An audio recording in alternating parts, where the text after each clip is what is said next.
Elena Mukina. Some training sessions feel like any ordinary day. And then there are those where everything changes. For Elena Mukina, the date is carved into Soviet sports history. June 3rd, 1980. Just weeks before the Moscow Olympics, she was drilling an element even coaches feared.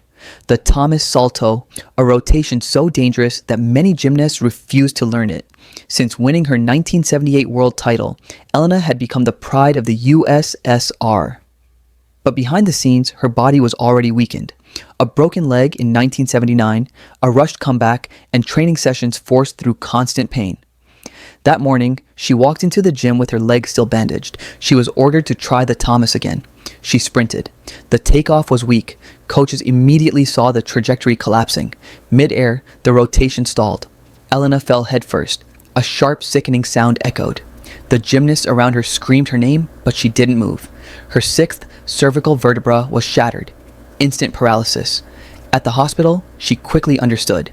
She would never walk again. Elena lived 26 years in a wheelchair until she passed away on December 22, 2006. Her accident became one of the darkest warnings in modern gymnastics history. Julissa Gomez. On the morning of May 5th, 1988, inside the Tokyo Arena, the atmosphere was almost cheerful. Gymnasts were warming up for the World Sports Fair, a major international event. 15-year-old Julissa Gomez was practicing a Yurchenko, a vault feared for its backward entry. Her coaches knew she still lacked stability, but Olympic dreams push everything faster. During warm-ups, Julissa hesitated. Her steps were uneven. Coaches told her to try again, and again, and again. The crowd settled in, cameras rolled. Julissa took a deep breath, fixed her eyes on the runway, and went for one last attempt. A few meters before the table, her foot slipped. Her run collapsed. The backspring entry lacked height.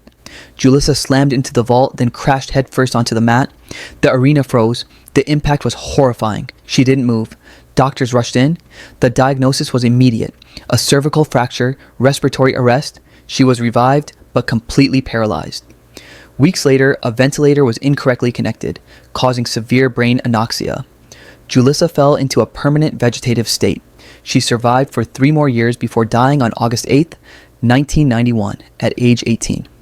Her accident shook the gymnastics world and marked the beginning of the end for unspotted, unsecured Yurchenko vaults.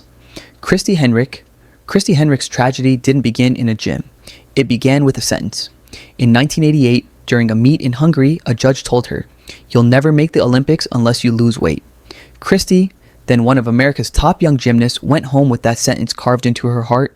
From that moment, every meal became a threat, every practice a fight against herself. Anorexia crept in silently. By 1990, her family noticed she was shaking even while resting. She suffered from stress fractures, extreme exhaustion. She fainted multiple times during training. Still, she pushed on. The Olympics were her obsession. Between 1992 and 1994, Christy was hospitalized repeatedly. Her weight dropped below 30 kilograms, 66 pounds. Her heart weakened.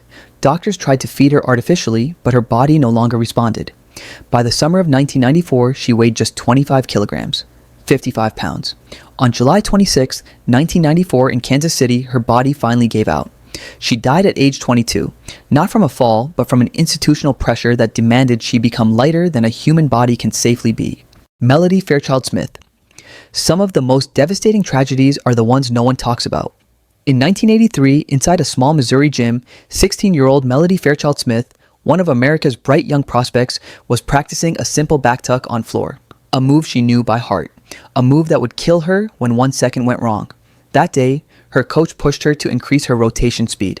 Melody repeated the skill several times without trouble, but fatigue slowly set in. The air felt heavy. The mat slightly shifted from repeated landings. She went for one last attempt. Her takeoff was just slightly too weak. The imbalance was tiny, almost invisible. Melody couldn't finish the rotation. She collapsed on her neck. The dull, muffled thud froze the entire gym. She struggled to breathe but couldn't. Her coach rushed over and immediately understood. She was paralyzed. She was transported to the local medical center. Doctors confirmed a high cervical fracture, impossible to repair. For 4 days, Melody fought to stay conscious, but her lungs gradually stopped functioning. She died less than a week after the accident. The tragedy sparked a regional reform. Beginning in 1984, Midwest gyms required properly secured mats and limits on high-risk repetitions. Yet Melody's name faded into obscurity, a reminder of the many gymnasts sacrificed in the shadows of a sport that always demands more. Adriana Pop. On February 21st, 1997, inside a Bucharest training hall, the Romanian team was preparing for the upcoming European Championships. Among them was 17-year-old Adriana Pop, known for her explosive power and rock-solid beam work. That morning, she was rehearsing a floor pass with a double back tuck, a crucial element in her routine. For weeks, Adriana had complained of lower back pain. Her coach dismissed it. Pain is part of gymnastics. During warm-up, she felt an unusual discomfort, but pushed on. She launched into her double back. The first flip was clean, but the second lacked height. She came down, but her foot slipped on a section of mat that had shifted out of alignment. Her back folded violently. Screams erupted instantly. Adriana couldn't breathe. Doctors rushed in and diagnosed severe internal injuries, including a massive abdominal hemorrhage. She was taken to Bucharest Hospital for emergency surgery, but her condition deteriorated rapidly. She died during the night of February 22, 1997.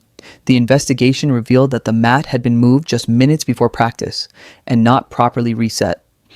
Her death forced the Romanian Federation to overhaul equipment protocols, but too late for Adriana, whose name lingers as a silent warning in the world of gymnastics. Suk Ri Sim. In August 2006, a rumor began circulating in international gymnastics circles. A young North Korean gymnast had died during training. Weeks later, her name surfaced. Suk Ri Sim, 16 years old, one of the country's most promising rising stars. Inside a Pyongyang training center, Suk was drilling an extremely dangerous vault inspired by the Shushunova, the round-off, back handspring, double front. At that time, only a handful of gymnasts in the world even attempted it.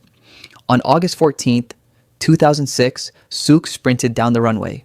Her speed was strong. She attacked the vault, but her second flip lacked rotation. She came down almost vertically on her head. The impact was brutal. Coaches rushed over, but she was unconscious, not breathing. She was taken to Pyongyang Central Hospital and died hours later from a massive cervical trauma.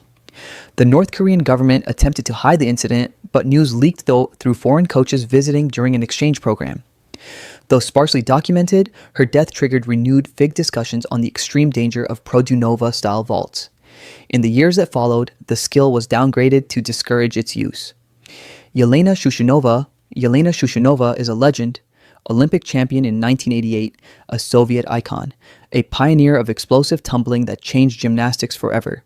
But behind her medals were injuries that never fully healed. Her joints were destroyed by the relentless training of the 1980s. Through the 2000s, she underwent multiple surgeries. By 2018, she developed a severe lung infection. Old injuries, including a poorly healed sternum fracture and rib damage, made recovery nearly impossible. Her body, worn down by decades of impact, could no longer fight back. She died on August 16, 2018, at age 49. Her story is a reminder that some tragedies don't happen in a single moment. They accumulate through every hard landing, every repetition, every sacrifice made in silence. Naufal Takdir al-Bari. He was still just a boy with Olympic dreams, a young Indonesian athlete ready to take on the world. On September 25th, 2025, in Penza, Russia, that dream came to an abrupt end. Naufal Takdir al-Bari, 19, was attending an international training camp ahead of the 2025 World Artistic Gymnastics Championships to be held in Indonesia. That morning, the Russian Federation gym buzzed with warm-ups, bars rattling, mats shifting, coaches shouting corrections. Naufal moved toward the high bar for a difficult sequence. Then came the unimaginable. As he landed in the foam pit, his head and neck struck hard, causing catastrophic damage. Russian officials later said he was not prepared for such a complex element. He was hospitalized at G.A. Zakarian Hospital, spending 12 days in intensive care. His condition was critical, a severe cervical injury. On September 25th, after nearly 2 weeks of fighting, Naufal passed away. The Indonesian Federation released a heartbreaking statement. Naufal was a gifted athlete. The nation has lost one of its own.